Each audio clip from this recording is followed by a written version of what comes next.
In actual Russian, is gonna be talking about the Russian scenes in Heated Rivalry, because you asked me about it, and because if we wanna fully understand Ilya's character, we have to make deep dive into this. And today I'm talking about the funeral slash wake scene from episode 5 of season 1. I wanna make it a series, so don't forget to follow. And let me know in the comments which other scenes you think I need to break down. And this scene is actually not a funeral but a wake. This is a tradition that happens usually after the funeral, after they go to the cemetery, they go to a cafe, or it can happen at someone's home, and they have a traditional shared meal with each other to honor the deceased and to remember him. I think now people prefer to have it in a restaurant or a cafe, but we don't see the funeral itself, so we don't see the grave, we don't see cemetery, we see only this shared meal with around 10 people around the table honoring the deceased. One of the first things that I want to talk with you about is actually it's not that many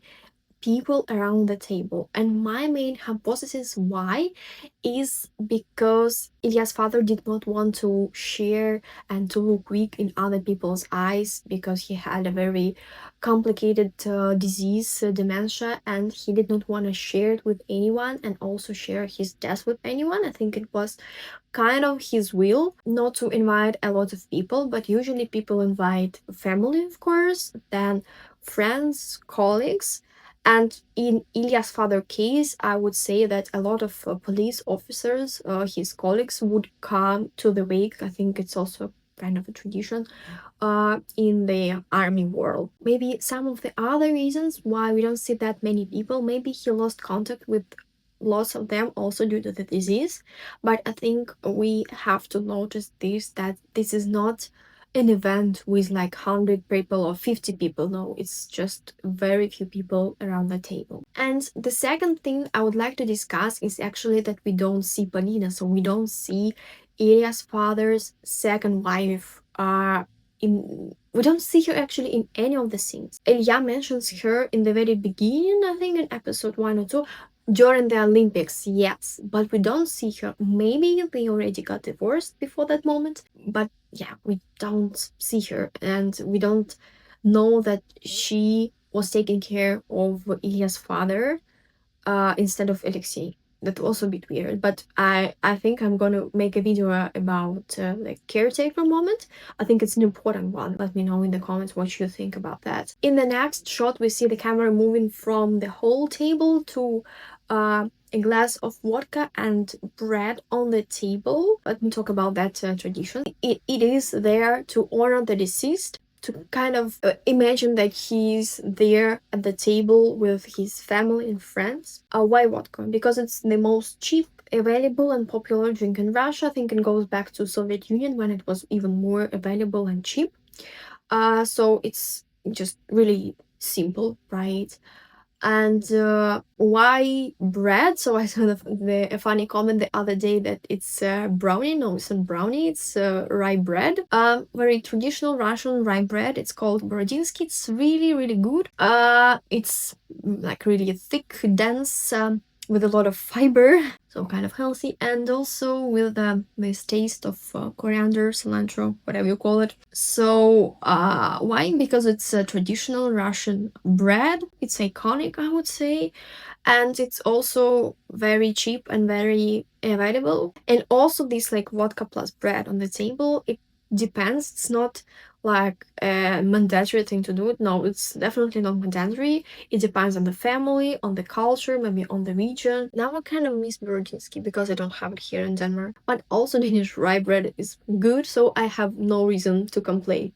And the next thing I want to talk about is the honors that we see firstly on the table and then on the wall. And we know that those honors are Ilya's father's honors, of course, for being a colonel, for serving the state in the police service. Actually, also, I think it not only in Russia but in many, many other cultures, military people, army people usually have even different funeral procedures. But in that case, he did not have any procedures, even though he's a colonel, which is a kind of senior management there, right? Maybe also his father decided that he does not want to have army military funeral. Maybe he did not want to share it with the world again. In the next shot, on the wall, we see a lot of orders of Ilya's father, and if I translate it directly from Russian into English, it's gonna be something like honors for being a patriot and serving the state. I wanna stop here and talk about how these honors and everything that's going on around that table adds to the internal conflict that Ilya has. With these honors, with everything, we understand like the value system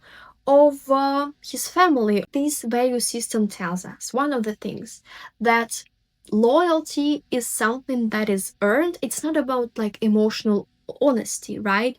It's about doing the right thing. It's about obedience. It's about usefulness. And also his father trying to somehow hide his funeral adds to Ilya being cautious, because in the environments like this you have to keep your face, you have to mind your words, you have to control your behavior, and you also have to respect the elders. You cannot say any word against them, against their words. I also talked about that in my previous video about Ilya's upbringing, but it also comes to the duty to operating on have to instead of want to. And we see how this relatively short scene sharpens Ilya's identity conflict. On the one hand, he comes from this Soviet, very conservative upbringing with all those values. But on the other hand, he wants to be openly queer, he wants to choose his life, he wants to reject that family script that he learned. If he chooses the second path, right, it's not just risky for him, it's morally condemned by the culture around him. And we see how this identity conflict plays out for him, because after this funeral scene we see the infamous Ilya's monologue in Russian when he confesses his love to Shane, and we see how he struggles and what decision he makes. So, and this is how the scene ends. Then the next scene is Ilya's conversation with Alexei about the caretaker and so on, and this I'm gonna handle in a separate video. Thank you for watching this video, I appreciate it so much. Let me know in the comments if you have any other questions about it, this particular scene, or maybe other scenes that I need to break down. And of course, don't forget to follow, because I'm definitely gonna be posting more about Heated Rivalry. See you, bye bye.